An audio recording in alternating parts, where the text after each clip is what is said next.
The ladies and the bats, the surge of iron. Alright, here we go. Josh McIntyre, podcast for Scourge of Iron Facebook group. This is my first entry, and thanks to Mike for bringing this up to me. Mike Turpin, I think it's a pretty cool idea, so I wanted to submit something today, and I wanted to talk a little bit about charting your progress. I've been seeing a whole lot of people overcomplicating this, and for the life of me, I do not get it. Charting progress should be pretty scary simple, but I think people are freaking out a little bit, and I don't know. I just think people worry about so much stuff that the stress levels are probably killing all their gains anyway. But this is for, like I said, the group Scourge of Iron on Facebook. I keep a active training log there, and the way I do it is I just upload a picture from that day. Sometimes I take a picture of the fucking ground or the squat rack, or maybe it's me squatting or benching or whatever the hell I'm doing that day, just as a kind of a visual reminder of what I did that day, because I'm kind of like that dude from Memento. You know, after about 3 hours, I don't remember what the hell I did. And that's another thing. I need to write that crap down because it goes right out the window almost immediately. And how are you going to know if you're progressing if you can't remember what the hell you've been doing? Speaking of progress, I've seen some pretty good progress in some of my lifts, in most of my lifts, since I've joined Raleigh Barbell, which is a brand new powerlifting facility in Raleigh, North Carolina. It just opened up in March of this year, and it's run by Jackson Williams. He's a strength coach and also a powerlifter. And he's been really instrumental in helping me to overcome my weaknesses and to work on weak areas and really show me what training is all about. I think up until now, or up until I started there back in March, April of this year, I've been really winging it, and I'm probably pretty damn lucky I didn't hurt myself. So, really appreciating the fact that, I can train there. And also, a lot of the other lifters that I met there, great guys. We have some really strong guys that train there. We have some up-and-comers, people who I expect to see great things from in the near future. So, keep a lookout for them.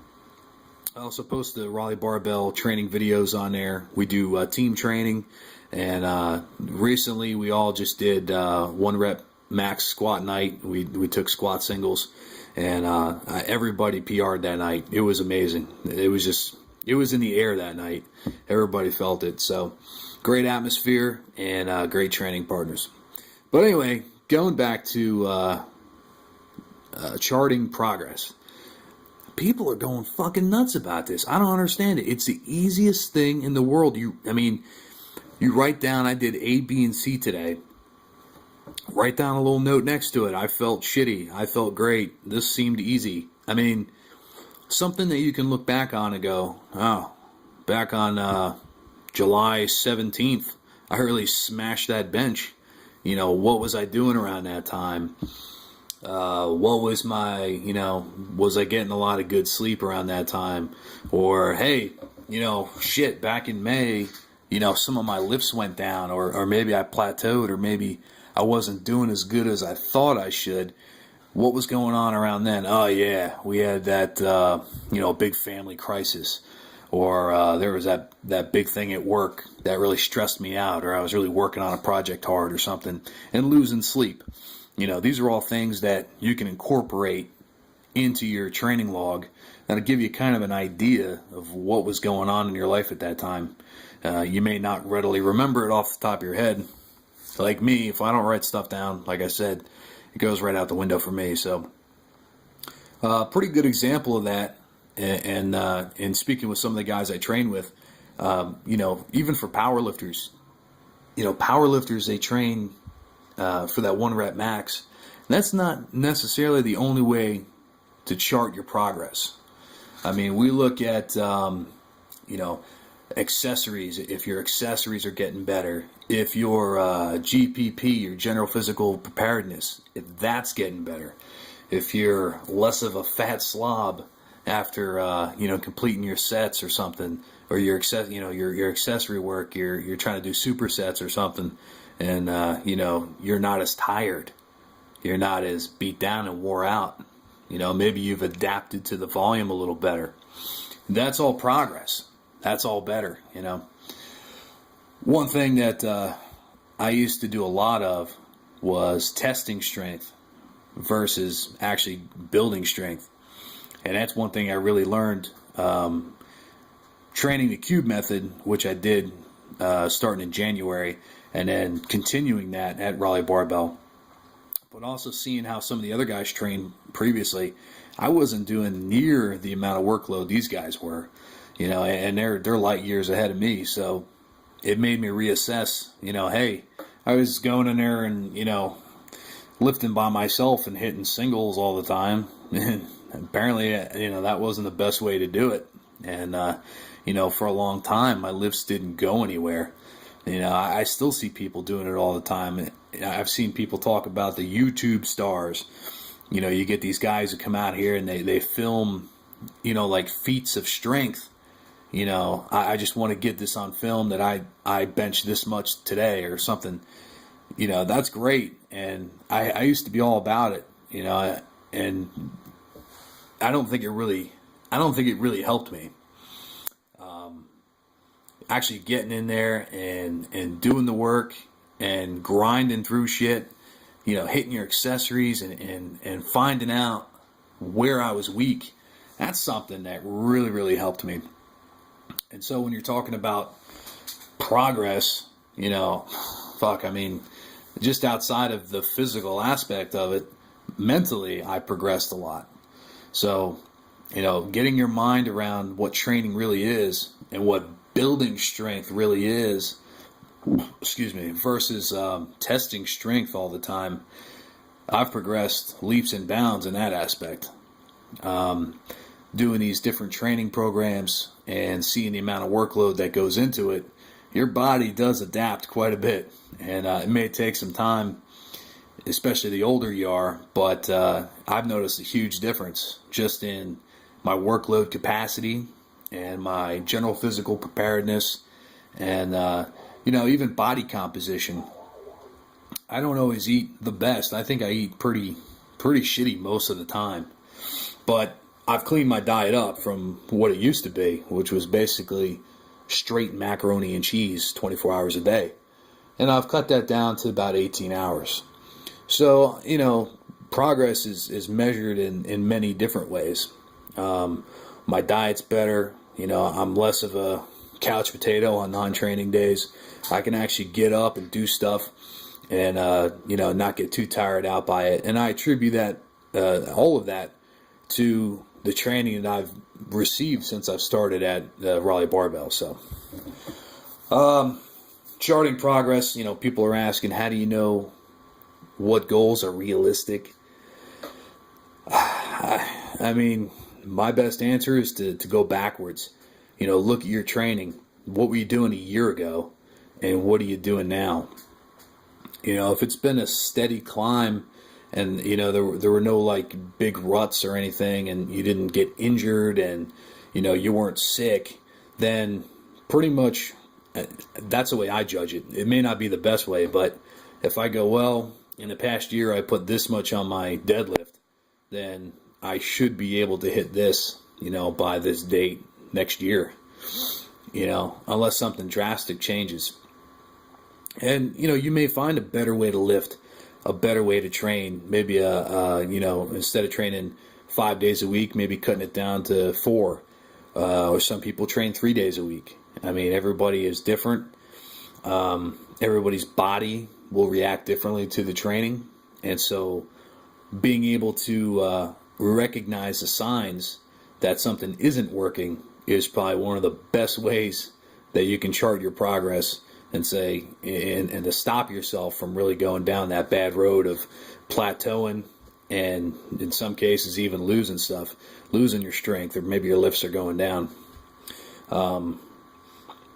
had a pretty funny comment by one of the guys that I lift with, and it's true. It really is. We did a 10-week custom program written by Jackson Williams at Raleigh Barbell, and it was great. The first 5 weeks, pretty volume driven. It wasn't super heavy, but you were sore. And there was a lot of GPP accessory work after that, after your main sets. And so we did 5 weeks of that. And then the sixth week was a deload. And it was like farmer's walks and, tire flips and sled. You do a lot of sled and prowler and stuff like that. And so one of my teammates had mentioned to me that, it was tough for him to do that week because all he wanted to do was to come back, and in his words, he wanted to rape the barbell, which I assumed he meant that literally, just knowing him. But of course, figuratively, that's what he meant. He was just so anxious to get in there, and then I added the sentiment that it was like having blue balls, and not being able to fap for an entire week, So basically, we would come in there. And all the everything would be laid out for us, what we had to do that day. But then we'd see, the bench. Other people were benching, other people were squatting, other people were deadlifting, and it just gave us like that primal itch. That's what we wanted to do. But hey, man, it was deload week, so we flipped the tire around and got our cardio in and all that. But I'll tell you what, at the end of that week when we came back, that first squat day, it was like busting our nut. It really was. It was great to be back. So that's one thing. I mean, you can look at progress if you take. I've never taken a deload like that before, but after a deload, it's interesting to look at where you are and where you were, and to see exactly how much you've come, how far you've come, and how much you've progressed, and if you feel better. And I really did. I felt pretty good. It was a good way not to really beat ourselves up too much, and to get prepared for the following 4 weeks of the program, which were the heaviest, I'd say, leading up to the singles, where we tested singles on week 10. I talked a little bit about this on another forum on Facebook, and somebody asked a super complicated question about comparing himself to other people, and is my progress good? And I've achieved this level of whatever, this strength level, and I've deadlifted this much for this many reps. My whole thing with that was to not to define yourself by your best set. I think that we're all so much more than, like one time I pulled 500 for 10. I think I'm better than that. I know I'm better than that. I just got 10 that day. You know what I mean? That doesn't mean I can't come back and get 11. And I said to the guy, to be the absolute sum of his total training. And I absolutely believe that, because if you're, hitting your weaknesses and you're doing all your accessory work, you're working hard, then, don't define yourself by some set that you did 6 months ago. Well, fuck that. What did you do today? Could you do it today? What are you going to do tomorrow? Don't define yourself. Like me personally, my best bench was a while ago, but I can't say today that, I'm a 400-pound bencher because, I benched whatever back then. I can't do that because, I can't do it today. And that's one thing that I've been really working hard on. But seriously, I've been working really super hard, and it's frustrating. But one thing that's really kept me going was to look back on my training logs and say, well, look at how you've been progressing. I couldn't have hit this many reps with this 6 months ago. Or, wow, look, I'm I'm banging out this accessory work. I'm really hitting the volume really good. I kind of look at it in terms of that. It's not always so easy as looking at your 1 rep max, because everybody has an off day, and that's my whole point. You can't. I wouldn't judge myself by 1 set. You know what I mean? Even at a powerlifting meet, you can't judge yourself unless you go 9 for 9, and everything's a personal record, and you knew that you had a perfect day, where everything just felt right. Then I'd say that's a pretty goddamn good determination of how you're doing. But to take 1 set from 1 day and to continuously define yourself by that, I don't think that's a good way of training, and I don't think it's a good way of knowing how you're progressing. If you're not getting better, you're getting worse. So that's my take on it. It's really stupid, simple. It's not, I don't know. I'm just not a big, complicated guy. I'm not. But I know progress when I see it. When we're doing our GPP work, some of the shit we were doing was like side planks. And the first time I did side planks, I think I did them for like 30 seconds. I'm 295 pounds. I was dying. Oh my God, the first time I did side planks. For 30 seconds, all I wanted to do was for it to be over. That's all I wanted. I didn't want my ass to touch the ground until the time limit went off, but God, I didn't know how I was going to be able to do it. That was a little while ago, and now when I do them, it still sucks. I still hate them, but I know I'm a lot better at them. So, charting progress, write that shit down. That's my advice. Look back at where you were to see where you're going, and just make sure that you're always working hard, and don't ever sit on your laurels. Don't ever define yourself by your best set, and that's my advice. New podcast coming. I guess every week Mike's going to put something up. He's been a really great asset to the group, real smart guy, and if you have a really complicated question, I would ask him. Unless you got a question about beards or something, then you might want to ask me about that. But yeah, Mike's been great. He had an awesome idea to put this vlog thing together. So hope you guys enjoy it. If you have any questions, you can put them down in the comment section here. We'll try to get to them. And yeah, join the group, Scourge of Iron, Facebook. Check it out. Hope to see you on there. Thanks. With the ladies and the bats, the Scourge of Iron.